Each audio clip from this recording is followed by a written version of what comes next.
Number one से हम start लेते हैं। क्वेश्चन नंबर वन से हम लोग स्टार्ट लेते हैं। कह रहा है कि जी if A B C are three whole numbers such that, अगर ए बी और सी तीन होल नंबर्स हैं और गिवन हमारे पास है A into B plus C is equal to A into B plus A into C, then this property is known as, इस property को हम क्या नाम देते हैं? तो अगर मेरे पास तीन होल नंबर हैं ए बी और सी, और मेरे पास रिटर्न है A into B, A into bracket में बी प्लस सी और आगे है A into B plus A into सी, तो ये प्रॉपर्टी क्या कहलाएगी? ये प्रॉपर्टी डिस्ट्रीब्यूटिव लॉ कहलाती है। और ये distributive law of multiplication over addition कहलाएगा। Distributive law of multiplication over addition. क्यों? क्योंकि यहाँ पे मल्टीप्लीकेशन जो है हो रही है और उसके बाद आगे जो है यहाँ पर एडिशन हो रही है। तो डिस्ट्रीब्यूटिव लॉज को आपने कैसे कैसे याद रखना है? अगर पेपर में आ जाए तो आपको कैसे पता चलेगा कि डिस्ट्रीब्यूटिव प्रॉपर्टी है या हमारे पास एसोसिएटिव प्रॉपर्टी है या ये जो बाकी प्रॉपर्टीज लिखी हुई है कम्यूटेटिव? तो डिस्ट्रीब्यूटिव के अंदर आपने ये याद रखना है कि साइंस साइंस जो है वो डिफरेंट हो रहे होते हैं। जैसे यहाँ पे पहले मल्टीप्लाई हो रहा है फिर आगे एडिशन हो रहा है, तो distributive law of multiplication over addition है। Similarly distributive law of multiplication over subtraction हो सकता था। तो डिस्ट्रीब्यूटिव में साइंस डिफरेंट होंगे। जैसे यहाँ पर मल्टीप्लिकेशन है और अंदर जो है वो हमारे पास सब्ट्रैक्शन है या अंदर हमारे पास एडिशन हो रही है, तो फिर हम डिस्ट्रीब्यूटिव लॉ का इनको नाम देंगे। और जो साइन पहले आ रहा है उसके ऊपर इसका नाम होगा। यहाँ पे पहले मल्टीप्लिकेशन आ रहा है फिर ऊपर एडिशन आ रहा है, तो इस तरह से याद रखेंगे आप। अच्छा, अब यहाँ पे एक लफ्ज इस्तेमाल हुआ है कम्यूटेटिव लॉ ऑफ मल्टीप्लिकेशन का, साथ साथ मैं आपको इनको भी एक्सप्लेन करता जाता हूँ। तो commutative law is very easy. Commutative law में दो ही होल नंबर्स होते हैं। कम्यूटेटिव लॉ क्या कहता है? वो कहता है ए प्लस बी इक्वल है बी प्लस ए के, तो ये कम्यूटेटिव लॉ कहलाता है। मल्टीप्लिकेशन का कम्यूटेटिव लॉ क्या होगा? A cross B is equal to B cross A. Associative law के अंदर भी तीन आपके पास होल नंबर होंगे जैसे डिस्ट्रीब्यूटिव में थे, लेकिन उनमें साइन सेम होंगे। अगर एसोसिएटिव लॉ ऑफ एडिशन की बात की जाए तो वो होता है ए प्लस ब्रैकेट में पहले बी प्लस सी है, तो यहाँ पे हो सकता है कि पहले ए प्लस बी हो रहा हो और फिर उसमें सी ऐड हो रहा हो, तो इसको एसोसिएटिव लॉ कहते हैं। लेकिन एसोसिएटिव के अंदर साइंस जो है वो सेम होते हैं। तो यहाँ पे करेक्ट आंसर मेरे पास ऑप्शन ए बन रहा था। डिस्ट्रीब्यूटिव, एसोसिएटिव और कम्यूटेटिव को साथ साथ एक्सप्लेन कर दिया। क्वान्टिटेटिव के मैराथन के अंदर इंशाल्लाह हम लोग जो है ना साथ साथ प्रॉपर्टीज देखते जाएंगे ताकि 100% रिवीजन होती है। कह रहे हैं 30 को 5 से डिवाइड करें तो 30/5, 30/5 इक्वल टू 6 आता है। तो यहाँ पे कोशंट क्या है? कोशंट क्या चीज है? अच्छा, मैं आपको बताता हूँ कि कोशंट को आपने कैसे देखना है। अब आप ये देखो 5 6 है, तो 30 पूरा इस पर डिवाइड हो गया। यहाँ पे क्या बचेगा? जीरो।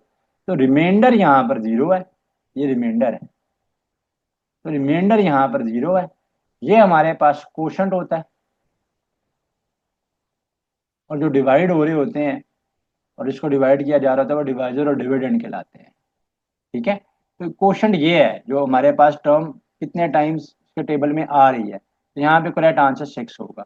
रिमाइंडर मैंने आपको बता दिया कि अच्छा, एनटीएस की पेपर्स के अंदर ये क्वेश्चन भी आया हुआ है कि अगर आप एक नंबर को कम्प्लीटली डिवाइड हो जाता है दूसरे नंबर से तो रिमाइंडर क्या बचता है? तो उस केस में रिमाइंडर हमारे पास क्या बचता है? जीरो बचता है। ठीक है, रिमाइंडर हमारे पास क्या बचता है? जीरो बचता है, रिमाइंडर नहीं हो, रिमाइंडर की वैल्यू जीरो हो जाती है अगर दो नंबर कम्प्लीटली डिवाइड हो जाते हैं। फॉर एग्जाम्पल, अगर मैं 10 को 10 से कैंसिल करता हूँ, 10 वन जा 10, तो 1 यहाँ पे क्वोशंट है, रिमाइंडर यहाँ पे भी जीरो है। A super set of flowers, super set वो होता है कि जिससे आपका सेट बिलोंग करता है। तो फ्लावर्स किससे बिलोंग करते हैं? फ्लावर्स बिलोंग करता है सेट ऑफ प्लांट्स से। तो बहुत इजी है, क्वांटिटेटिव के क्वेश्चंस हैं एंड इजी क्वेश्चंस होते हैं, ये थोड़ा थोड़ा सा इनमें देखना होता है। प्लस माइनस हो रहा है यहाँ पे पहले, तो सबसे पहले हम ब्रैकेट्स को सॉल्व करेंगे। तो this is plus minus minus 9 - 5 हो जाएगा। यहाँ पे हम आ जाए तो ये -3 + 7 हो जाएगा। सो 9 - 5 करेंगे 4 आ जाएगा। यहाँ पे हम आएंगे तो ये 4 आ जाएगा। अगेन 4 + 4 क्या हो जाएगा? 8 हो जाएगा। तो 4 + 4 जो है वो मेरे पास 8 आ जाएगा। तो +8 is the answer. Question number 5 पे हमारे पास गिवन है नंबर इज डिविजिबल बाय 8। एक नंबर 8 से डिविजिबल है, उसके लास्ट 3 डिजिट्स क्या हो सकते हैं? लास्ट 3 डिजिट्स की बात हो रही है, लास्ट डिजिट की सिर्फ बात नहीं हो रही। क्या वो जीरो होंगे और डिविजिबल बाय 4 होंगे? क्या वो जीरो होंगे और डिविजिबल बाय 2 होंगे? क्या वो जीरो हो सकते हैं और डिविजिबल बाय 8 हो सकते हैं? क्या वो इवन हो सकते हैं और डिविजिबल बाय 4 हो सकते हैं? तो वो नंबर जीरो हो सकते हैं और 2 के मल्टीपल्स हो सकते हैं, यानी 2 से डिविजिबल हो सकते हैं। इसकी एग्जांपल मैं आपको दे दूं तो 400 है। लेट्स से 400 को अगर मैं 8 से डिवाइड करता हूं तो 8 वन जा 8, 8 फाइव जा 40 और जीरो अपनी जगह पे आ गया। तो वो नंबर या तो इवन हो सकते हैं, 4 इवन नंबर है, या फिर वो जीरो भी हो सकते हैं, तो जीरो भी उनके अंदर इंक्लूडेड हो सकता है। तो नंबर्स आर आइदर जीरो और आर डिविजिबल बाय टू। तो टू के भी वो मल्टीपल डिविजिबल बाय टू लाजमी होंगे, टू के मल्टीपल्स वो लाजमी होंगे। If highest common factor of two numbers is one, then the numbers are, अगर दो नंबर्स का एचसीएफ ही वन आ रहा हो, यानी उनके बीच में कॉमन जो है हाईएस्ट कॉमन फैक्टर सिर्फ वन का आ रहा है, तो ऐसे नंबर्स को हम लोग को प्राइम कहते हैं। तो ऐसे नंबर्स की प्रॉपर्टीज में क्या कहलाते हैं, ऐसे नंबर्स को को प्राइम कहा जाता है। तो these kind of numbers are known as coprime numbers. अच्छा जी, अब हमने इसको सिंप्लीफाई करना है, कह रहा है 1/2 और की पावर 4 है, 6 की पावर 2 है, सॉल्व करना है, करके हमारे पास क्या आएगा। तो मैं क्विकली साथ साथ सॉल्व करता जाता हूँ। देखें 1/2, 1 की पावर 4 तो 1 ही आएगा, 2 की पावर 4, 2 की पावर 4 क्या हो जाएगा 16 इंटू 6 का स्केयर क्या हो जाएगा, 6 का स्केयर हो जाएगा 36 इंटू। अब इसको आप क्या करें, ब्रैकेट को आप ऑपोजिट कर दें अंदर से, क्योंकि पावर नेगेटिव में है, पावर नेगेटिव में है, तो 2 ऊपर चला जाएगा, जब 3 नीचे चला जाएगा तो ये जो पावर -3 है ये +3 हो जाएगी। अगर कि अंदर की टर्म्स को आप रेसिप्रोकेट कर देंगे तो पावर -3 से +3 हो जाएगा। तो this is 1/16 into 36 plus multiply हो रहा है यहाँ पे, प्लस नहीं है, मल्टीप्लाई हो रहा है यहाँ पे, ये 2 की पावर क्यूब, टू की पावर 3 8 हो जाएगा, नीचे 3 की पावर 3 27 हो जाएगा। अब हम सबको कैंसिल कर लेते हैं। तो अगर मैं सबको कैंसिल करूंगा यहाँ पे, तो 3 के टेबल में आ रहा है ये 3 12 जा 36, 3 3 जा 3 9 जा 27। ठीक है, फिर करते हैं 3 से, 3 3 जा, एंड देन अगेन ये आ रहा है हमारे पास 4 आ रहा है। ठीक है, तो ये 3/4 आ गया। अच्छा जी, 8 1 जा 8 2 जा, ऊपर मेरे पास आया 4 × 1 4, नीचे आया मेरे पास 2 × 3 6, ऊपर आ जाएगा मेरे पास 2/3। तो कैंसिल करके मेरे पास आंसर आ जाएगा 2/3। So the answer here is 2/3। The division is completed when the remainder is, तो जो डिवीजन तब कंप्लीट होती है, रिमाइंडर क्या बचता है, जीरो बचता है। ये बात मैंने ऊपर आपको एक क्वेश्चन में एक्सप्लेन कर दी थी कि रिमाइंडर जो है वो जीरो बचता है। Ahmed bought a TV for rupees 4,000 and sold it for rupees 5,000. Find its profit percentage. तो जब भी परसेंटेज इंक्रीज निकालना है, परसेंटेज डिक्रीज निकालना है, परसेंटेज प्रॉफिट या लॉस निकालना है, तो मैंने आपको प्रीवियस क्लासेस में भी बताया हुआ है कि ऊपर आपने डिफरेंस ले लेना है, नीचे आपने ओरिजिनल वैल्यू ले लेनी है, इंटू 100 आ जाएगा, तो आपके पास आंसर निकल आएगा। 5,000 का उसने सेल आउट किया, बाय उसने 4,000 का किया था, इनका डिफरेंस कितना बनता है, 1,000 का डिफरेंस बनता है भाई, माइनस करके आता है ना डिफरेंस। डिफरेंस कैसे आएगा, 5,000 में से 4,000 करके आएगा, डिवाइड करेंगे, ओरिजिनल वैल्यू कितनी थी, यानी लिया कितने का था, बाय कितने का किया था, 4,000 का खरीदा था। जीरो जीरो के साथ कैंसिल, 4 1 जा, एंड ये आ जाएगा हमारे पास 25। तो 25% का प्रॉफिट जो है वो उसने अर्न किया है। एलसीएम लेना है 10 15 और 20 का, मेरा ख्याल है इससे आसान क्वेश्चन नहीं आ सकता, इससे आसान क्वेश्चन नहीं आ सकता। 10 15 और ये 20 है, 5 के टेबल से आप इसका एलसीएम ले लेना, 2 1 जा हो जाएगा ये, ठीक है, ये 3 हो जाएगा और ये 2 हो जाएगा। अगेन आप 2 से करोगे तो ये 1 है, ये 3 है और ये 1 है, और आगे फिर आपको 3 से करना पड़ेगा। तो द आंसर हियर इज 5 × 2 10, 10 × 2 20, 20 × 3 60 आ जाएगा, 360 आ जाएगा। विच of the following is not को प्राइम, कौन सा नंबर इनमें से को प्राइम नहीं है, ठीक है, इज नॉट को प्राइम। को प्राइम नंबर्स वो होते हैं कि जिनका HCF 1 होता है। तो को प्राइम जो इनमें से नहीं है, हमने वो बताना है। तो को प्राइम जो इनमें से नहीं है वो 21 और 24 है, क्योंकि इनका HCF 1 नहीं आता। 3 के टेबल में ये दोनों आते हैं, कॉमन है ना इनके बीच में कुछ ना कुछ। सबसे आसान निशानी ये है को प्राइम को चेक करने के लिए कि अगर उनके बीच में कोई कॉमन टेबल में वो आ रहे हैं तो वो को प्राइम नहीं है। बट 21 और 22 किसी एक टेबल में नहीं आते हैं, 17 और 23 दोनों ही प्राइम नंबर्स हैं, वो एक टेबल में नहीं आते हैं, तो वो को प्राइम होंगे।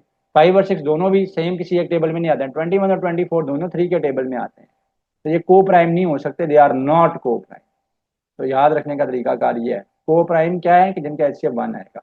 Empty set is a dash of 1 2 3, ये इसका सबसेट होगा, ये इसका सबसेट होगा।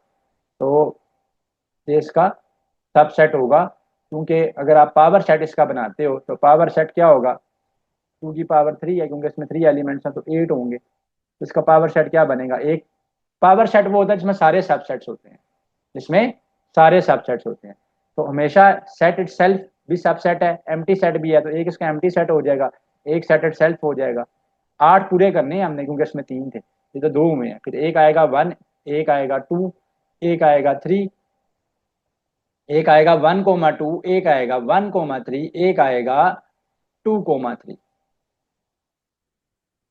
तो हम चेक आउट करते हैं कि 8 पूरे हुए हैं, 1 2 3 4 5 6 7 एंड 8, 8 पूरे हो गए। तो पावर सेट क्या होता है, जिसके अंदर सारे सबसेट्स होते हैं। और पावर सेट कैसे निकालते हैं, जितने नंबर ऑफ इसमें एलिमेंट्स हैं। तो इसमें 3 एलिमेंट्स थे ना, इसमें नंबर ऑफ एलिमेंट्स कितने थे, मेरे पास 3 थे। तो 2 का क्यूब क्या हो जाएगा, 2 का क्यूब मेरे पास 8 हो जाएगा। तो पावर सेट में एम्प्टी सेट भी होता है, सेट इटसेल्फ भी होता है, हर एलिमेंट इंडिविजुअल भी होगा। और उसके अलावा फिर हमने पेयर्स कर लिए 1,2 1,3 2,3। तो इस तरह से हमारे पास जो है ना वो पावर सेट्स आते हैं। तो ये चीजें जो है वो हमारे पास पावर सेट कहलाती हैं। ठीक है, तो पावर सेट के अंदर सारे के सारे सबसेट्स होते हैं। तो एम्प्टी सेट खुद भी सेट का सबसेट होता है। तो ये चीज साबित करनी थी, साथ ही मैंने आपको पावर सेट का कॉन्सेप्ट दे दिया, क्योंकि ये पेपर के लिए बहुत इंपॉर्टेंट है पावर सेट का कॉन्सेप्ट, एज फार एज हमारा एनटीएस का जो एग्जाम है वो कंसर्न है। A number is exactly divisible by 2 if its digit at unit places, even, odd, prime या कॉम्पोजिट। एक नंबर 2 से एग्जैक्टली कब डिविजिबल होगा, कि जब उसका यूनिट प्लेस का डिजिट इवन होगा। उसका यूनिट प्लेस का डिजिट क्या होगा, इवन होगा। तो फॉर एग्जाम्पल 12 है, ठीक है, तो 2 से एग्जैक्टली डिविजिबल हो जाएगा।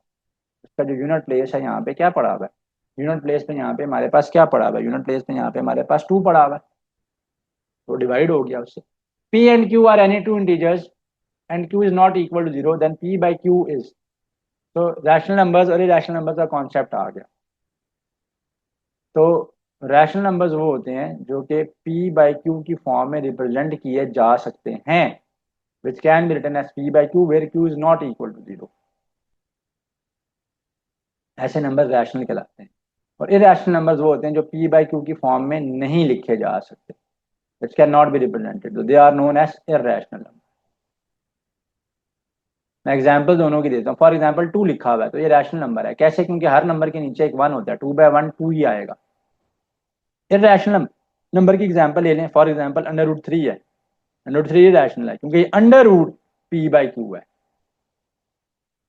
तो ये under root P by Q है, तो ये under root P by Q है भाई। ठीक है, तो ये रैशनल नहीं होगा, ये इरेशनल होगा। हाँ, √4 लिखा हो तो वो अंडर रूट लेके 2 हो जाता है, 2/1 लिखा जा सकता है, नीचे ऊपर वाला पी हो गया, नीचे वाला क्यू हो गया। तो रैशनल नंबर्स क्या होते हैं, रैशनल नंबर्स जिनको आप पी बाई क्यू की फॉर्म में रिप्रेजेंट कर सकते हैं और Q is not equal to 0 है, ये रैशनल नंबर्स हैं। और जिनको आप पी बाई क्यू की फॉर्म में रिप्रेजेंट नहीं कर सकते, पी बाई क्यू की फॉर्म में रिप्रेजेंट नहीं कर सकते, they are irrational number. a into M, A की पावर m इंटू ए की पावर n है, तो this will be written as a की पावर m प्लस n। तो this will be written as a की पावर m प्लस n आ जाएगा। Numbers multiply हो रहे हो, बेसिस सेम हो, तो पावर्स ऐड हो जाती हैं, पावर्स ऐड हो जाती हैं। ठीक है, इसको हमने परसेंटेज में कन्वर्ट करना है, इसको हमने परसेंटेज में कन्वर्ट करना है। ठीक है, परसेंटेज ऑफ 0.34 इज। अब हमें नहीं पता कि टोटल परसेंटेज यहाँ पर कितनी है, तो टोटल परसेंटेज हमने इसको परसेंटेज में कन्वर्ट करना है। तो 0.34 को परसेंटेज बनाना है हमने, तो 0.34 की टोटल परसेंटेज यहाँ पे गिवन नहीं है, but I am trying to think इसके वो सिर्फ इसको बताना चाह रहा है कि यही नंबर अगर परसेंटेज में होगा तो कैसे लिखा जाएगा। तो परसेंटेज में जाने के लिए किसी भी नंबर को 100 से मल्टीप्लाई करेंगे। है क्वेश्चन बड़ा आसान है, स्टेटमेंट क्योंकि बहुत छोटी है इसलिए कंफ्यूजन क्रिएट कर रही है। तो यहाँ पे क्या होगा, पॉइंट का साइन खत्म होगा, तो पॉइंट का साइन खत्म होगा तो 1 आएगा, 1 के बाद 2 डिजिट्स हैं, पॉइंट के बाद 2 डिजिट्स हैं तो 2 जीरो आ जाएंगे, कैंसिल हो जाएगा, तो ये 34% बनता है। थोड़ा सा कंफ्यूजिंग क्वेश्चन है लेकिन आसान है। If 1 is added to the greatest 4 digit number then it will be. Again बहुत इजी क्वेश्चन, एनटीएस के अंदर इस तरह के क्वेश्चन होते हैं। कह रहा है कि अगर 1 को ऐड करते हैं ग्रेटेस्ट 4 डिजिट नंबर में तो आंसर क्या होगा, तो ग्रेटेस्ट 4 डिजिट नंबर क्या है, 9999 है। इसमें अगर आप 1 को ऐड करोगे, इसमें अगर आप 1 को ऐड करोगे तो 10,000 बन जाएगा, तो 10,000 बन जाएगा, तो द आंसर हियर इज 10,000। ठीक है, -18 बड़ा है या -7 बड़ा है या छोटा, इसमें से कौन सा, या क्या ये इक्वल है, क्या ये लेस देन इक्वल है?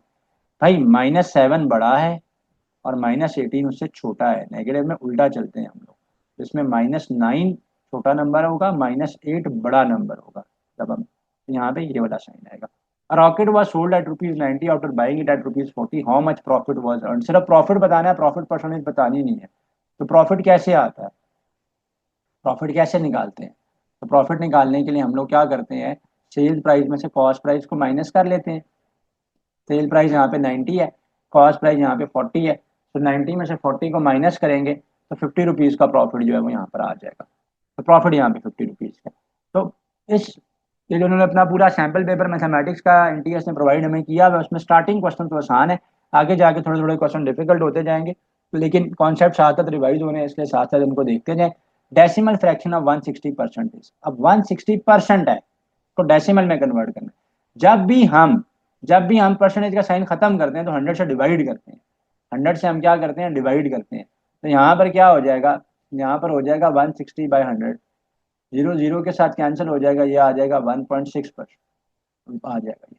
तो 160% डेसिमल में 1.6 बन गया, तो 1.6 मेरे पास आंसर है। सोल्यूशन फॉर द एक्सप्रेशन, अब इससे आसान नहीं कुछ हो सकता। बॉर्ड मैच रूल है, 4 - 3 करेंगे तो 1 आ जाएगा, 2 × 1 करेंगे तो 2 ही आ जाएगा। एक्स इज लेस देन और इक्वल टू वाई का क्या मतलब है? इसका मतलब ये है कि वाई, एक्स जो है वो लेस भी है वाई के और कम अज कम उसके इक्वल भी है। सो एक्स इज लेस देन और इक्वल टू वाई, क्योंकि साइन ग्रेटर का मुड़ा हुआ है, वाई की तरफ मुड़ा हुआ है, एक्स की तरफ नहीं मुड़ा हुआ, तो एक्स स्मॉलर है। एक्स इज लेस देन और इक्वल टू वाई पढ़ा जाएगा इसको। एक्स इज लेस देन और इक्वल टू वाई। अगर यूं लिखा होता ए और की तरफ साइन होता तो हम कहते हैं A is greater than B. A is greater than B, इसको समझ लें, जिन बच्चों को ये नोटेशन नहीं आती समझ, वो इसको एक बार समझ लें। A is greater than B, अगर नीचे ये साइन आ जाएगा तो हम कहेंगे ए इज ग्रेटर देन और equal to B. A is greater than और इक्वल टू बी हो जाएगा, फिर ए इज ग्रेटर देन और इक्वल टू बी लिखा जाएगा। या फिर हम यूं भी लिख सकते हैं कि बी इज स्मॉलर देन या बी इज लेस देन और इक्वल टू ए भी लिखा जाएगा, जैसे यहाँ पे एक्स के लिए लिखा गया। तो B is less than, smaller than और equal to, is less than, is less than और इक्वल टू, और इक्वल टू बी। ठीक है जी। 5 packet contains 35 chocolates, how many chocolates are in 1 packet? बहुत आसान है, 5 पैकेट्स में 35 चॉकलेट्स हैं, तो टोटल चॉकलेट्स कितनी है? 35 है। पैकेट्स 5 हैं, डिवाइड कर लेंगे तो 7 चॉकलेट्स हैं पर पैकेट। अगेन पहले ब्रैकेट्स को करेंगे, तो 2 × पहले ब्रैकेट को करते हैं, प्लस माइनस माइनस, 7 3 = 21 प्लस, अच्छा ये एक्स लिखा हुआ है, मल्टीप्लाई का साइन नहीं है, this is written as X. Brackets को ओपन कर लेते हैं, 2 7 = 14, 14x हो जाएगा, प्लस माइनस माइनस 6 हो जाएगा, प्लस माइनस माइनस 10x हो जाएगा, प्लस प्लस प्लस हो जाएगा, 30 = 0। तो मैंने ब्रैकेट्स को ओपन कर लिया। इक्वल इक्वल टू क्या है ये हमने फाइंड आउट करना है। तो 2 × 7 किया, 14 आ गया, प्लस माइनस माइनस माइनस 6 आ गया, plus minus minus minus 10x आ गया, प्लस प्लस प्लस प्लस 30 आ गया। 14x में से 10x चला जाएगा तो ये क्या आएगा, 4x। -6 और +30 है, -6 और +30, प्लस माइनस माइनस प्लस 24 हो जाएगा। तो 4x + 24 होगा, ये 4x + 24 होगा। ऑप्शन सी यहाँ पे करेक्ट चॉइस बन रही है। ठीक है। Saima is 8 years older than Fatima. If Saima is 3 times older than Fatima, then the age of Fatima is. Saima की जो एज है, साइमा 8 साल बड़ी है फातिमा से, हम कहते हैं साइमा की एज एस, फातिमा की एज एफ कर लें। तो Saima is 8 years older than Fatima, तो फातिमा की एज में 8 ऐड करेंगे, क्योंकि साइमा उससे 8 साल बड़ी है, तो एक इक्वेशन ये बन जाएगी। नेक्स्ट है, if Saima is 3 times older than Fatima, if Saima is 3 times older than Fatima, अगर साइमा 3 times older है फातिमा से, Saima is 3 times older than Fatima. अब साइमा फातिमा की एज का 3 times है, 3f है, तो एज ऑफ फातिमा हमने बतानी है। तो s = 3f है, यहाँ पे हम पुट कर देंगे फर्स्ट इक्वेशन में s की जगह पे 3 of f, इधर है f + 8, f लेफ्ट साइड पे जाएगा माइनस हो जाएगा, ये आ जाएगा 2f = 8 एफ की जगह पे 4 आ जाएगा, एफ की जगह पे 4 आ जाएगा। तो फातिमा की एज 4 ईयर्स है। Age of a father is thrice of his son, father की एज अपने बेटे की एज का 3 टाइम्स है, 3s हो गया, थ्राइस का मतलब ये होता है 3 टाइम्स है। कि father is 26 years older than his son, अगर फादर अपने बेटे से अपने बेटे से 26 ईयर्स बड़े हैं तो बेटे की एज में 26 ऐड करेंगे तब फादर की एज आएगी। एज ऑफ फादर हमने फाइंड आउट करनी है, फादर की एज हमने फाइंड आउट करनी है कि क्या हो जाएगी। तो बहुत इजी है। पहली इक्वेशन से मेरे पास F is equal to 3s आया, सेकंड इक्वेशन से F is equal to S plus 26 आया। अब मैं क्या करूंगा यहाँ पे, अब सिंपली मैं क्या करूंगा, 3s यहाँ पे पुट कर देता हूँ। तो 3s मैंने पुट कर दिया, 3s is equal to S plus 26 हो जाएगा, 3s is equal to S plus 26 आ जाएगा। एस को लेफ्ट साइड पे ले जाएंगे, माइनस करेंगे, ये आ जाएगा 2s is equal to 26, cancel कर लेंगे। सन की एज 13 ईयर्स आ गई है और फादर अपने बेटे से 26 साल बड़े हैं, तो इस इक्वेशन में पुट कर लो, प्लग इन कर लो। तो एस आया 13, 13 प्लस 26 करेंगे तो फादर की एज 39 ईयर्स है। तो फादर जो है वो 39 ईयर्स के हैं। आगे चलते हैं। Algebraic expression in which the powers of variables are whole numbers are called polynomials, इनको हम क्या कहते हैं, पोलिनोमियल्स कहते हैं। तो ऐसा अलजेब्राइक एक्सप्रेशन जिसके अंदर वेरिएबल्स की पावर होल नंबर्स की फॉर्म में होती है वो पोलिनोमियल कहलाता है। कह रहा है ए, जहाँ पे ए की वैल्यू 2 है, ये ए इक्वल टू 2 है, ए इज इक्वल टू 2 है, ए माइनस 2 लिखा हुआ है, तो आई थिंक सो कि ए इक्वल टू 2 यहाँ पे ये अपने सैम्पल पेपर में अपनी इस पूरी एक्सरसाइज में मेंशन करना चाहते थे, जो उन्होंने 100 क्वेश्चन का खुद दिया हुआ है ना, ये तो एनटीएस ने इसको हम सॉल्व कर रहे हैं। तो बी की वैल्यू जो है वो -3 है, सी की वैल्यू जो है वो 4 है। तो ये बताना है हमने कि A square plus A B plus C square किसके इक्वल होगा। तो ए का square plus A into B plus C का स्केयर फाइंड आउट करना है। ए का स्केयर सो 2 का स्केयर प्लस ए की जगह पे 2, बी की जगह पे -3 प्लस सी का स्केयर 4 का स्केयर हो जाएगा। तो 2 का स्केयर क्या आ जाएगा, 2 का स्केयर 4 आ जाएगा, ये आ जाएगा -6, ये आ जाएगा +16। तो 4 में से 6 चला गया, -2 +16, तो +14 आंसर आ जाएगा यहाँ। तो 14 आंसर आ गया। 29 में कह रहा है कि विच of the following is an open sentence. Open sentence ऐसे अलजेब्राइक सेंटेंस को कहते हैं कि जिसमें एक वेरिएबल एटलीस्ट इन्वॉल्व होगा। तो इसके अंदर एक वेरिएबल इन्वॉल्व, हाँ वो ट्रू हो फॉल्स हो वो तो एक बात की बात है। x plus 20 is equal to 25 है, बाकी किसी में भी कोई वेरिएबल इन्वॉल्व नहीं है, तो this is known as an open sentence, जिसलिए ओपन सेंटेंस कहलाएगा। अगला तो बहुत ज्यादा इजी है, 3x माइनस 6 है, जब x की वैल्यू 2 है तो ये 0 आ जाएगा, क्यों, क्योंकि x की जगह पे 2 प्लग इन करेंगे तो 6 माइनस 6 0 आ जाएगा। इसमें हमने बताना है कांस्टेंट टर्म कौन सी है। तो क्वाड्रेटिक इक्वेशन है, ये क्वाड्रेटिक इक्वेशन है, और इस क्वाड्रेटिक इक्वेशन के अंदर ये पावर 2 वाला वेरिएबल है, ये पावर 1 वाला वेरिएबल है, और ये कांस्टेंट है। तो कांस्टेंट यहाँ पे -4 है, विद साइन इसको लेंगे। x प्लस 7y -3 का सम बताना है 6x -2y प्लस 5 के साथ। तो हमने सम बताना है x प्लस 7y -3 का एंड 6x -2y प्लस 5 का, इनका सम करेंगे। तो x में 6x आएगा, 7x आ जाएगा, y में y, इसमें x में x वाले ऐड करने हैं, y में y वाले ऐड करें ताकि मिस्टेक ना हो। ये आ जाएगा 7x, से आ जाएगा +5y, ये आ जाएगा +2। जो भी राइट ऑप्शन बन रहा है उसको चूज कर लेना, ऑप्शन डी बन रहा है राइट यहाँ पे। Which of one of the following is statement is true. 8 plus 9 ये तो 17 होता है, ये फॉल्स है।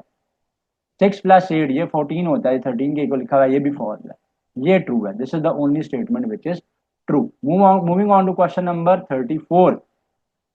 3xy का क्या मतलब है। 3xy का मतलब होता है xy में एक और xy ऐड हुआ हुआ है, उसमें एक और xy ऐड हुआ हुआ है, ये 3 टाइम्स xy आ जाएगा। तो ये 3 टाइम्स xy आ जाएगा।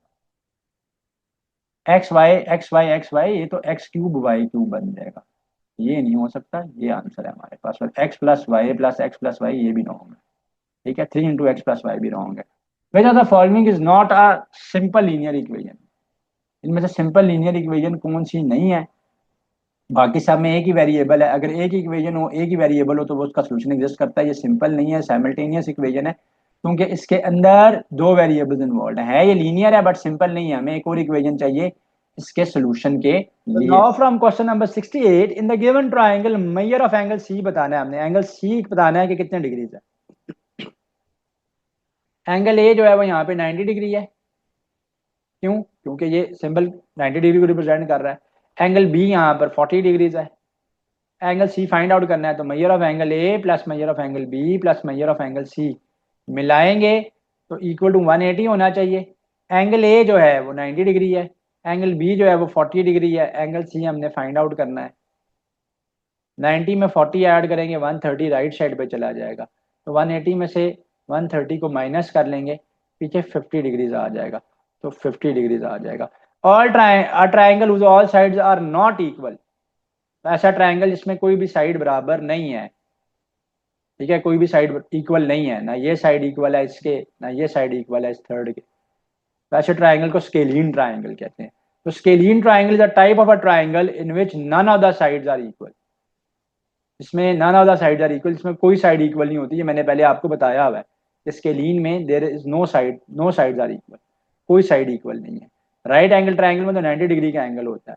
इक्विलेटरल ट्राइंगल के अंदर, इक्विलेटरल ट्राइंगल के अंदर all three sides are equal and three angles are equal. Isosceles में all the or any two sides or any two angles are equal.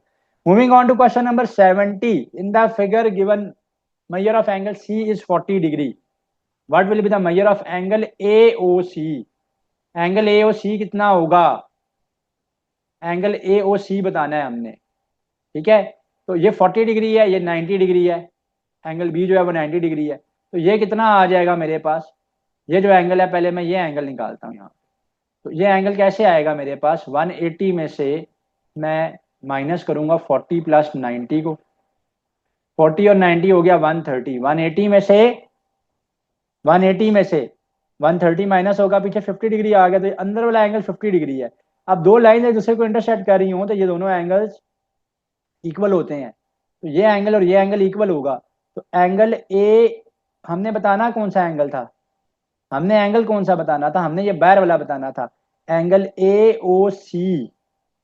अगर ये अंदर वाला 50 आ रहा है तो ये जो रिमेनिंग एंगल आएगा ये 180 में से 50 को माइनस करके आएगा, 180 में से 50 को माइनस करेंगे तो 130 डिग्रीज आ जाएगा, तो ये 130 डिग्रीज आ जाएगा ये, ठीक है। तो दिस विल बी 130 डिग्रीज।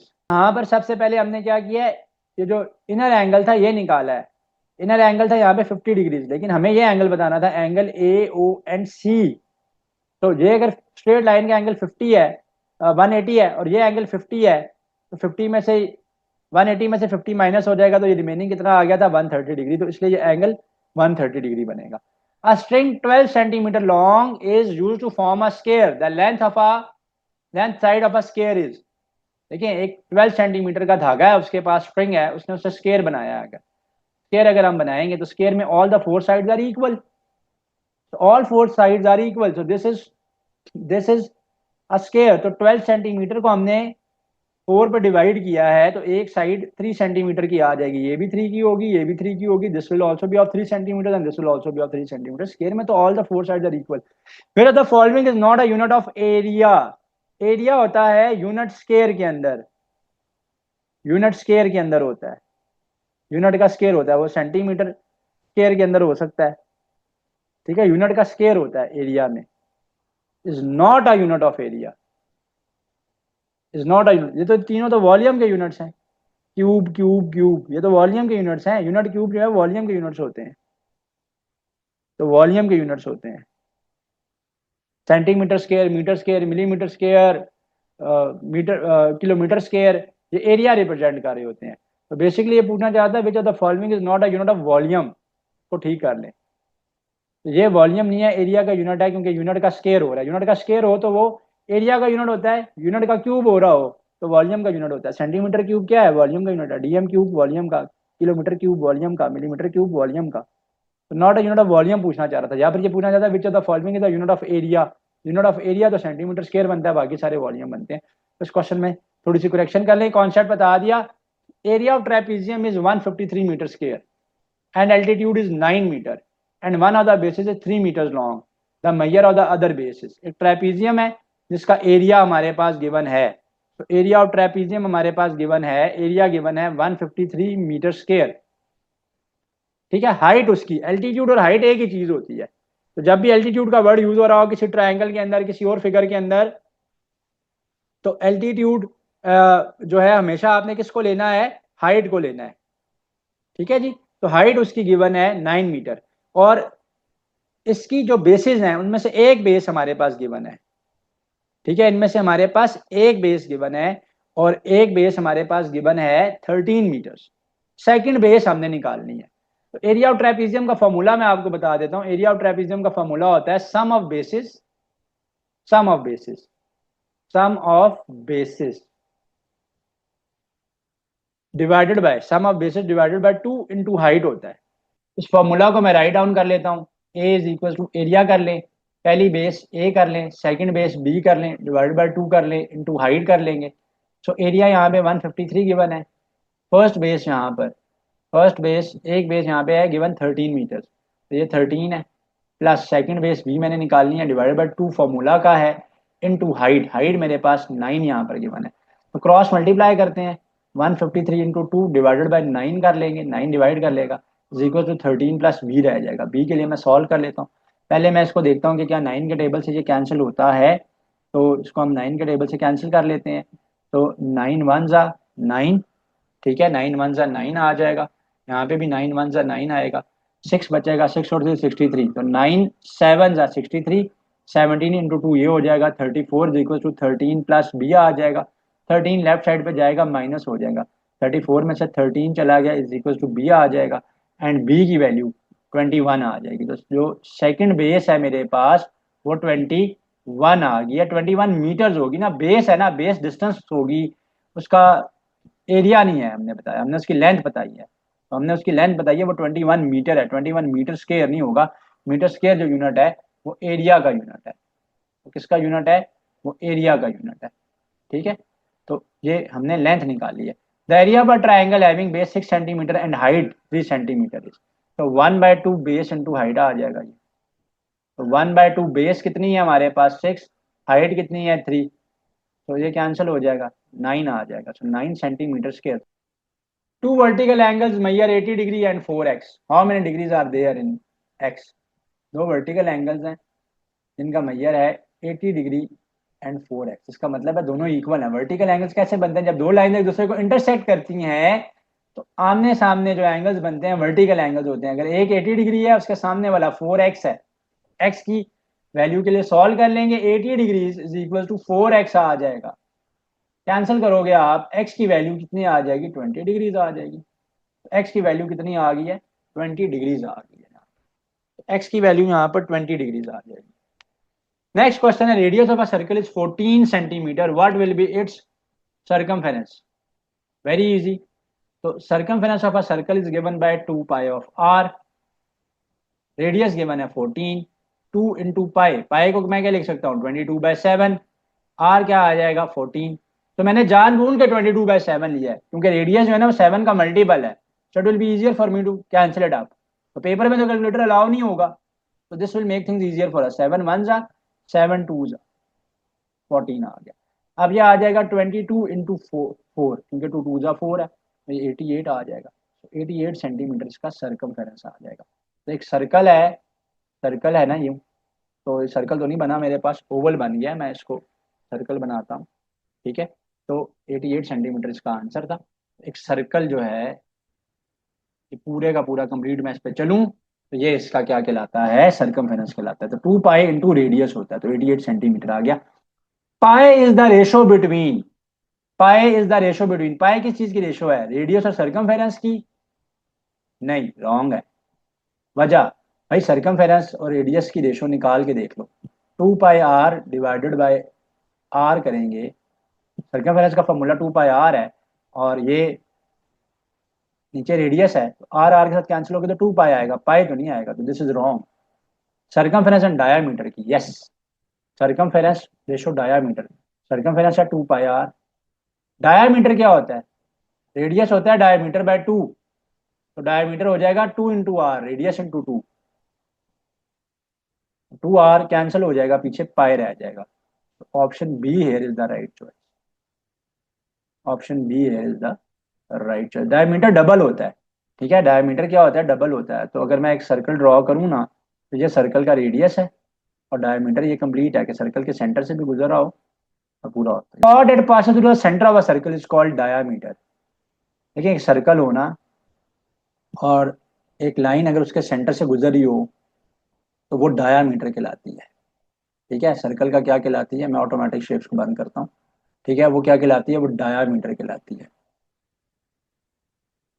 और अगर एक लाइन एक बाउंड्री से दूसरी बाउंड्री पे जा रही हो, सर्कल की दूसरी दूसरी तरफ जा रही हो, लेकिन सेंटर से ना गुजरे, वो सिर्फ कॉर्ड कहलाती है।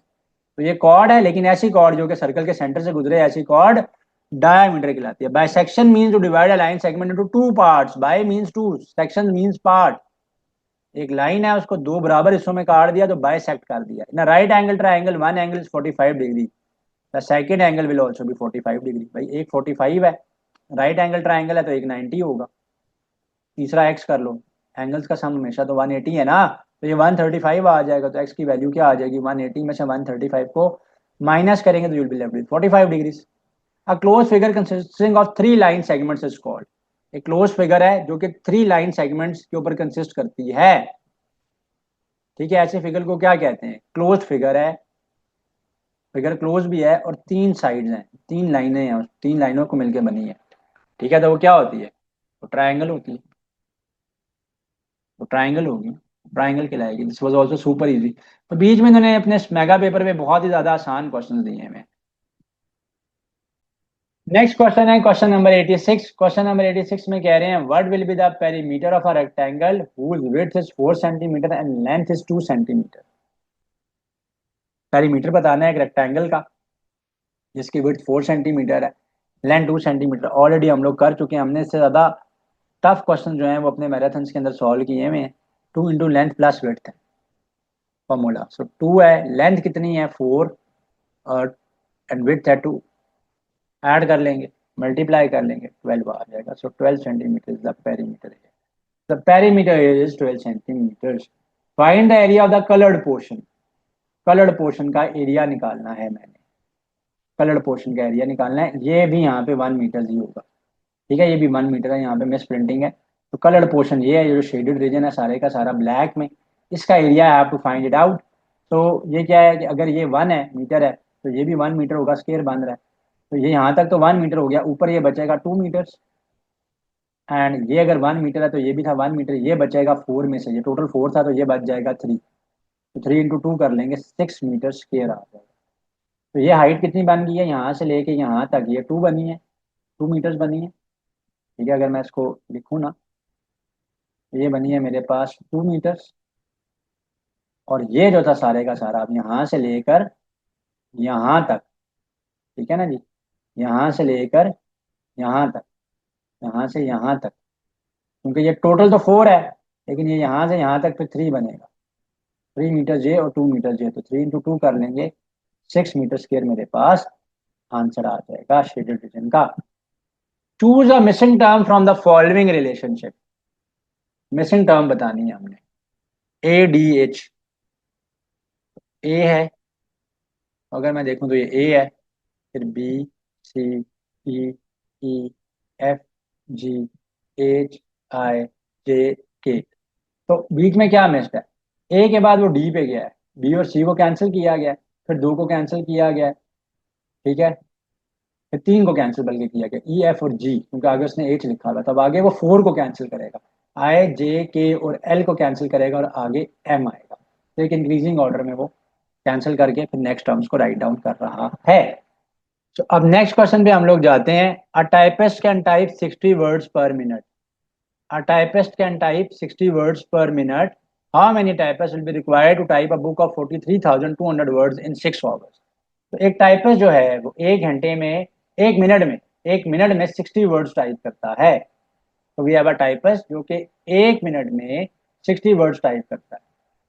हमें कितने टाइपिस्ट चाहिए होंगे अगर हम 43,200 वर्ड की बुक्स को 6 आवर्स में टाइप करवाना चाहते हैं। तो टोटल टोटल वर्ड जो है उस बुक में वो कितने हैं, 43,200। हमने नंबर ऑफ टाइपिस्ट निकालने हैं कि हमें कितने टाइपिस्ट चाहिए। तो हम क्या करेंगे, टोटल वर्ड्स को तो टोटल वर्ड्स को हम क्या करेंगे, टोटल वर्ड्स को टोटल वर्ड्स को डिवाइड करेंगे, टोटल वर्ड्स को हम क्या करेंगे, डिवाइड करेंगे किससे, उस टाइपिस्ट की स्पीड से। तो टाइपिस्ट के पास टोटल टाइम कितना है, 6 आवर्स है। अब एक आवर के अंदर 60 मिनट्स हैं, और एक मिनट के अंदर वो 60 वर्ड्स टाइप कर रहा है। तो टोटल नंबर ऑफ वर्ड्स को हम लोग, टोटल नंबर ऑफ वर्ड्स जितने हम टाइप कर सकते हैं उनसे डिवाइड करेंगे तो टोटल नंबर ऑफ टाइपिस्ट आ जाएंगे। मैं फिर बता देता हूँ आपको, 43,200 वर्ड्स हैं हमारे पास, ठीक है। अब टोटल टाइम कितना है, 6 आवर्स हैं। एक आवर में कितने मिनट्स हैं, 60, और एक मिनट में कितने हैं वो वर्ड्स टाइप कर रहा है, वो भी 60 कर रहा है। तो एक 6 आ गया टोटल टाइम का, आवर्स का। एक आवर में मिनट्स हैं 60, और एक वर्ड्स पर मिनट है 60। जीरो जीरो के साथ कैंसिल हो जाएगा, this zero will get cancel with this zero. 6 के टेबल से कैंसिल कर लेते हैं हम लोग इसको। 6 1 6, 6 7 42, 1 और 2, 6 1 6, ठीक है। एंड ये 12 आ जाएगा, 6 1 6, और ये 2 आ जाएगा, ये 2 आ जाएगा। सो 2 टाइपिस्ट हैं यहाँ पर। यहाँ पर कितने टाइपिस्ट हैं, 2 typist. so there are 2 typists required to type a book जिसमें 43,200 वर्ड्स हैं, अगर हम उसको 6 घंटे में टाइप करवाना चाहते हैं, और हर टाइपिस्ट की स्पीड 60 वर्ड्स पर मिनट है। Divide 40 by half and add 10। अब क्वेश्चन नंबर 90 में कि divide 40 by half and add 10, तो आंसर किसके इक्वल होगा। तो 40 को अगर आप हाफ कर देते हैं, तो 40 को आप अगर हाफ कर देते हैं, आधा कर देते हैं, तो वो क्या बन जाएगा, 20 बन जाएगा। हाफ आधा हो गया, उसमें आप 10 को ऐड करोगे, आंसर हमारे पास क्या आ जाएगा, आंसर हमारे पास 30 आ जाएगा। ऑप्शन डी राइट चॉइस है। 4 sweepers clean a school in 60 days. 4 sweepers clean a school in 60 days. तो 4 स्वीपर्स हैं, वो एक स्कूल को क्लीन करते हैं in 60 days. How many sweepers will be required to clean the same school in 20 days. तो ऐसे क्वेश्चन के लिए मैंने आप लोगों को प्रीवियस लेक्चर्स के अंदर भी शॉर्टकट बताया हुआ है कि जब भी आपके पास ऐसी कोई सिचुएशन होगी, जी इतने लोग हैं वो इतने दिनों में ये काम करते हैं, इतने लोग हैं वो इतनी देर में ये खाना खाते हैं, इतने लोग हैं वो इतनी देर में एक वॉल बिल्ड करते हैं, तो बताओ अब इतने दिनों में अगर हम काम कराना चाहते हैं कितने लोग चाहिए होंगे, ठीक है। तो 4 स्वीपर्स, 4 स्वीपर्स हैं यहाँ पर, they are cleaning a school in 60 days. तो शॉर्टकट क्या है कि जो भी गिवन डेटा है उसको मल्टीप्लाई करवा लें, गिवन डेटा को आपस में आप मल्टीप्लाई करवा लें, और जो आस्ट डेटा है उससे आप डिवाइड करा लें, you will get the answer. Answer आ जाता होता है, वो चाहे नंबर ऑफ पीपल निकालनी हो, फूड निकालना हो, या कुछ भी निकालना हो। तो गिवन डेटा क्या है, गिवन डेटा है हमारे पास 4 स्वीपर्स हैं और 60 डेज में स्कूल को क्लीन कर रहे हैं, ठीक है। तो 4 × 60 आ जाएगा। पूछा हुआ कितने पे है, 20 डेज में स्कूल क्लीन करने के लिए कितने स्वीपर चाहिए, डिवाइड कर लो। तो 12 स्वीपर चाहिए होंगे if we want to clean the school in 20 days. The ratio of milk to water is 4:1. There is 8 liters of milk. Then find the volume of water in it. So एक किसी ने पानी की मिलावट की है दूध में, और किस पोर्शन में की है, मिल्क टू वाटर में की है। 4:1 मिल्क रेशो वाटर है। तो मिल्क के कितने पार्ट्स हैं, 4 पार्ट्स ऑफ मिल्क हैं, and we have, and we have 1 part of water in it. जिस रेशो में ऑर्डर में गिवन है, मिल्क टू वाटर है ना, मिल्क टू वाटर 4:1 है, तो मिल्क टू वाटर, मिल्क पहले वाटर बाद में, तो मिल्क पहले वाटर बाद में, तो मिल्क यहाँ पे 4 पार्ट्स है, 1 पार्ट यहाँ पे वाटर के हैं। अगर 8 लीटर्स मिल्क है, 8 लीटर्स मिल्क है, तो वॉल्यूम ऑफ वाटर कितना होगा, देखें 8 लीटर्स मिल्क है, 8 लीटर्स, तो मिल्क के पार्ट्स कितने थे, 4x पार्ट थे रेशो में। रेशो फैक्टर को हमेशा x ले लें, कैंसिल करेंगे, x=2। तो पानी का पार्ट तो 1 × x 1x था, तो उसके 2 लीटर्स ऑफ वाटर सिर्फ इसमें एडेड है। तो यहाँ पे सिर्फ 2 लीटर पानी है सोल्यूशन में, और 4 लीटर जो है वो दूध है। नेक्स्ट पे चलते हैं, find the missing proportion. Very very easy question. इसको x मान लेंगे, product of extreme into product of means कर लेंगे। जो जब भी रेशो लिखते हैं ना, लेट से A:B, रेशो C:D, तो आप कैसे इसको राइट डाउन करते हो कि जो कॉर्नर वाली टर्म्स हैं, एक्सट्रीम वाली टर्म्स हैं, वो आपस में मल्टीप्लाई होती हैं, और सेंट्रल टर्म्स, मीन टर्म्स आपस में मल्टीप्लाई होती हैं। तो ये आ जाएगा 65x इज इक्वल टू 13 × 55। तो मैंने कुछ भी नहीं किया, मैंने किया है product of extremes is equal to product of mean. तो 65 × x 13 × 5। तो 13 के टेबल से कैंसिल कर लेते हैं, 13 वन जा, 13 फाइव जा, अब 5 से 5 वन जा 5, 11 हो जाएगा। सो एक्स की वैल्यू क्या आ जाएगी, 11 आ। तो किनारे वाले एक्सट्रीम्स होते हैं कॉर्नर्स वाले, तो product of extremes equal to product of means होता है। In house 15 persons food was sufficient for 30 days, 5% left the house, for how many days would the food would be sufficient? Important question है, कह रहा है कि एक घर में फूड जो है वो 15 लोगों के लिए काफी है, 15 लोगों के लिए फूड जो है वो सफिशिएंट है। कितने डेज की, 30 डेज की। ठीक है, तो पहले हम देखते हैं टोटल नंबर ऑफ मील्स हमारे पास कितनी बनेंगी, टोटल खाने कितने बनेंगे। तो 15 लोगों की फूड है 30 डेज के लिए, 15 इंटू 30 बन जाएंगे टोटल नंबर ऑफ मील्स। अब 5 लोग चले गए हैं, जब 5 लोग चले गए हैं तो पीछे कितने लोग रह गए हैं, ठीक है 15 थे ना, उसमें से 5 चले गए तो पीछे 10 पीपल आर लेफ्ट। अब वो फूड उनको 45 डेज के लिए काफी है। तो मैंने क्या किया, ऊपर टोटल नंबर ऑफ मील्स निकाली थी इसमें, तो टोटल नंबर ऑफ मील्स निकाली मैंने। अब कितने लोग हैं, अब कितने पीपल हैं, उनसे डिवाइड किया तो हमारे पास नंबर ऑफ डेज आ जाएंगे। तो टोटल मील्स 15 लोगों का खाना था 30 डेज के लिए, तो टोटल मील्स आ गई। अब 5 लोग चले गए पीछे 10 रह गए, इसलिए मैंने कैंसिल किया 15। अब 45 डेज के लिए फूड जो है वो इनफ होगी। ऑप्शन सी है the right choice. A street hawker, a street hawker is selling bananas at the rate of ₹60 पर डजन। तो एक स्ट्रीट हॉकर है जो बनाना सेल आउट करता है, किस रेट के ऊपर, और एट अ रेट ऑफ ₹60 पर डजन के ऊपर, 60 रुपए पर डजन के हिसाब से सेल आउट कर रहा है। A man wants to buy 20 bananas, एक आदमी 20 बनानास बाय करता है। How much will have to pay, तो 60 पर डजन है, इसका मतलब है 60 रुपीज के 12 बनानास हैं, एक डजन में 12 होते हैं बनानास। तो कॉस्ट ऑफ वन बनाना कितनी आ जाएगी, 5 रुपीज का एक बनाना, 5 रुपीज का वन बनाना। तो 20 बनानास बाय किए हैं, सो 5 इंटू 20, 100 रुपीज उसको पे करने पड़े। The annual rent of a house is 1,14,000, एक घर का एनुअल रेंट, एनुअल रेंट क्या है, 12 माह का रेंट, 1,14,000 है, कितने मंथ्स का, का 12 मंथ्स का। तो हमने 33 मंथ्स का रेंट बताना है, तो पहले मैं 1 मंथ का रेंट बताऊंगा कैसे। 12 मंथ्स का रेंट अगर 1,14,000 है तो डिवाइड कर लूंगा, 12 वन जा, एंड हमारे पास आ जाएगा 12 नाइन जा 108, 6 बचा 60 हो जाएगा, 5 जा 60 हो जाएगा, एंड 2 जीरोज आ जाएंगे। तो इस घर का पर मंथ का जो रेंट है वो 9,500 रुपीज आ रहा है। 33 मंथ्स का रेंट निकालना है तो 33 से मल्टीप्लाई कर लेंगे, 3 0 0 3 0 0, 3 5 जा 15, 1 कैरी, ये आ जाएगा। अगेन क्रॉस करेंगे, जगह नहीं है मैं नीचे लिख रहा हूँ, तो यहाँ पे आ जाते हैं। तो 9,500 था, उसको हमने 33 के साथ मल्टीप्लाई करवाया, 3 0 0 3 0 0, 3 5 जा 15 का 5, 1 कैरी, 3 9 जा 27, 27 में 1 ऐड किया तो 28 हो गया।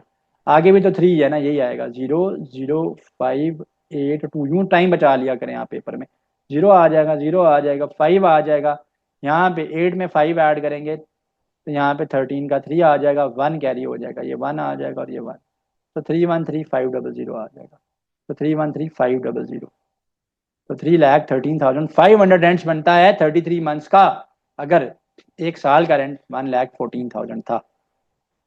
A student needs 1 3/8 rupees for his lunch. How many students can take lunch from 13 3/4 rupees? तो एक स्टूडेंट का खाना आता है इतने रुपयों का, अगर हमारे पास इतने पैसे हैं, टोटल पैसे इतने हैं, तो हम कितने स्टूडेंट्स के लिए लंच बाय कर सकते हैं। तो हम क्या करेंगे, टोटल अमाउंट को डिवाइड करेंगे, किससे डिवाइड करेंगे, कॉस्ट ऑफ वन लंच से, कॉस्ट ऑफ वन लंच से डिवाइड करेंगे तो नंबर ऑफ स्टूडेंट्स आ जाएंगे। तो टोटल रुपीज ये है। तो ये कैसे मिक्स फ्रैक्शन कैसे ओपन होता है, मिक्स फ्रैक्शन ओपन करने के लिए 14 3 जा 13 4 जा 52 हो जाएगा। ठीक है, अब ये लिखा हुआ है ना 13 3/4, तो ये दोनों मल्टीप्लाई होंगे और ये इसमें ऐड होगा। 13 4 जा हमारे पास क्या आ जाएगा 52, 52 में 3 ऐड करेंगे 55/4 हो जाएगा। ठीक है, सो 55/4 टोटल अमाउंट है। एक बच्चे की लंच की कॉस्ट कितनी थी 1 3/8, 8 1 सा 8, 8 में 3 ऐड करेंगे 11/8 आ जाएगा। तो यह आ जाएगा 55/4 इंटू 8/11, 11 1 सा 11 5 सा 4 1 सा 4 2 सा 5 2 सा 10 आ जाएगा। तो मैंने क्या स्टेप किया, यहाँ पे 55/4 था, बट वो डिवाइड हो रहा है 11/8 से। तो मैथ्स का रूल है A/B डिवाइडेड बाय C/D हो। तो मैंने इसको राइट डाउन किया है इनटू, इसको मैंने राइट डाउन किया है इनटू, राइट डाउन किया है इसको मैंने A/B इनटू D/C, A/B को इनटू D/C कर लेंगे। ठीक है, तो इसलिए कैंसिल कर लिया, 11 वन जा 11 फाइव जा 55 और ये 4 से कैंसिल हुआ। तो यहाँ आंसर आ गया मेरे पास 5 × 2 10 स्टूडेंट्स। तो 10 स्टूडेंट्स का खाना हम बाय कर सकते हैं अगर मेरे पास इतने पैसे हैं और एक स्टूडेंट की कॉस्ट खाने की इतनी है। Like, comment, and subscribe.